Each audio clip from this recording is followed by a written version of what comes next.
Olá, eu sou o Ricardo Aralios, estrategista do Santander Private Banking. Hoje, terça-feira, 27 de abril. Os mercados eles tiveram um desempenho mais tranquilo ao longo das negociações de ontem, o que é bem-vindo depois de um grau de oscilação, que a gente apresentou na semana passada, ainda que não tenha sido deflagrado nenhum processo amplo, de realização. E apesar disso, de novo, alguns índices acionários eles voltaram a renovar as máximas históricas, como é o caso do S&P 500 nos Estados Unidos, e o que acaba demonstrando uma solidez, em relação às perspectivas para os próximos meses, e solidez dos mercados, de maneira geral. E sobre o tema das mudanças tributárias, nos Estados Unidos, um certo ceticismo por parte do mercado, em relação à capacidade do presidente americano Joe Biden conseguir, junto ao Congresso, a aprovação total do seu pacote de infraestrutura da ordem de 2,5 trilhões de dólares, Segundo as declarações de algumas autoridades, do Congresso americano principalmente, seria possível um acordo lá entre 800 a 900 bilhões, que conseguiria uma base suficiente, para apreciar a matéria, e dessa forma, se a gente avaliar, haveria também menos necessidade de compensações tributárias caso a magnitude fosse tão significativamente menor. E essa visão é exatamente que tem colaborado para a gente ver depois da última quinta-feira, que houve aquele movimento mais forte, agora um impacto menor, nos preços dos ativos. Mas como a gente sabe, na política tudo é possível, e sempre cabe alguma cautela em caso de surpresas em relação à evolução desses temas. E no Brasil, os ativos eles acabaram acompanhando essa dinâmica externa, encerraram o dia de maneira mais lateral. O Ibovespa teve uma alta virtual de 0,05%, mantendo-se ainda acima dos 120 mil pontos, o que é um nível de sustentação importante, tá? E enquanto que a renda fixa, você tem as atenções voltadas para o dado do IPCA 15, que será divulgado nessa manhã.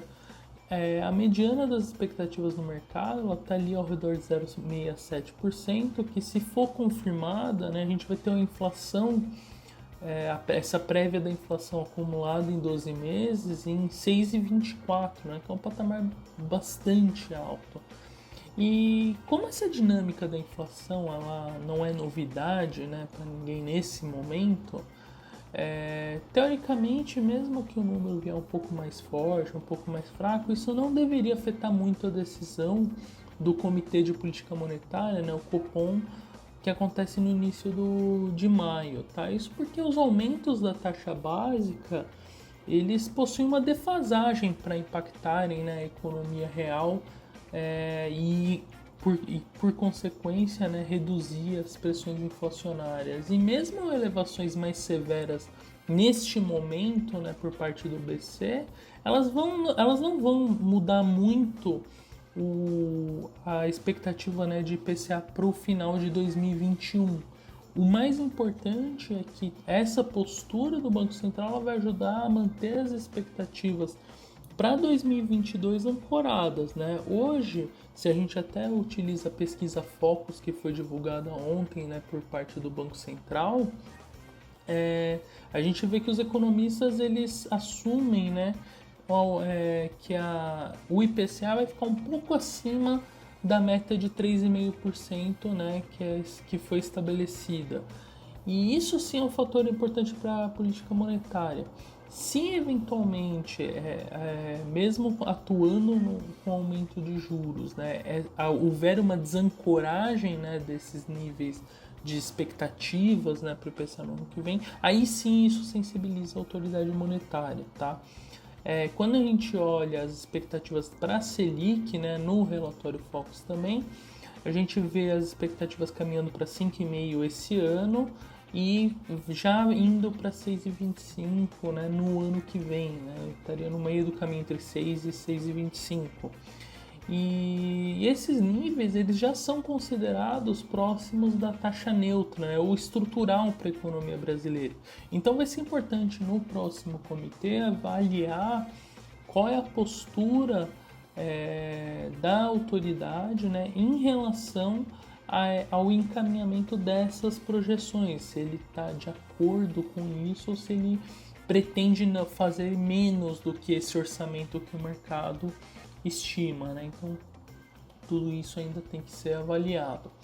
E entrando um pouco na política, o presidente da Câmara dos Deputados, Arthur Lira, né, já havia falado no último final de semana sobre a apresentação do texto para o início da tramitação da reforma tributária, né? Então agora você começa de novamente ver no noticiário muitas notícias, né, dando conta de qual será o caminho adotado em relação a essa questão, mas é importante que a gente vê, né, nas próximas semanas se essa agenda, né, de retomada, né, da pauta econômica ela vai de fato vingar. Hoje também a CPI da Covid-19 deve dar início aos trabalhos, né? Devem ser confirmados os nomes dos presidentes, vices e tudo mais. Enquanto isso, né, o governo ele tem estudado a possibilidade de retomar as divisões anteriores dos ministérios, né, que se somaram à pasta da economia, né, chefiada pelo Paulo Guedes, a fim de realmente consolidar a sua base de apoio para o enfrentamento, né, não só da questão da CPI, mas também em favor da retomada da pauta econômica no parlamento, né? Então, isso também acaba sendo um fator importante. E no mais, a gente teve também ontem a divulgação do saldo em transações correntes de março, né? O número ficou aquém, né, do que eram as expectativas, mas se a gente desconsiderar a elevação das importações, né, por conta de plataforma de petróleo e tudo mais, a gente teria um saldo até que positivo no mês, né? E a dinâmica dos déficits nas contas externas eles estão cada vez menores, e isso, né, quando a gente olha até na questão do componente, né, da balança comercial, a gente vê que as exportações seguem num ritmo muito forte, né, tanto por conta de aumento de preço, né, que a gente vê no aumento de preço das commodities, mas também por conta de elevação mesmo de quantidade exportada em muitos casos, né? Enquanto que as importações elas seguem mais ou menos de lado, né? Tudo isso são fatores importantes de fundamento para que o real ele continue nessa tendência recente, né, de descompressão, né? Porque havia ali muito risco em relação à percepção sobre a dinâmica fiscal e outros temas políticos, né? Então, obviamente, agora com essa descompressão você tem um pouco mais de alívio e aí você também tem uma melhora também nos fluxos, né? A gente vê também os investimentos diretos no país, né, de maior longo prazo, também tem um desempenho mais favorável. Eu fico por aqui, um bom dia a todos.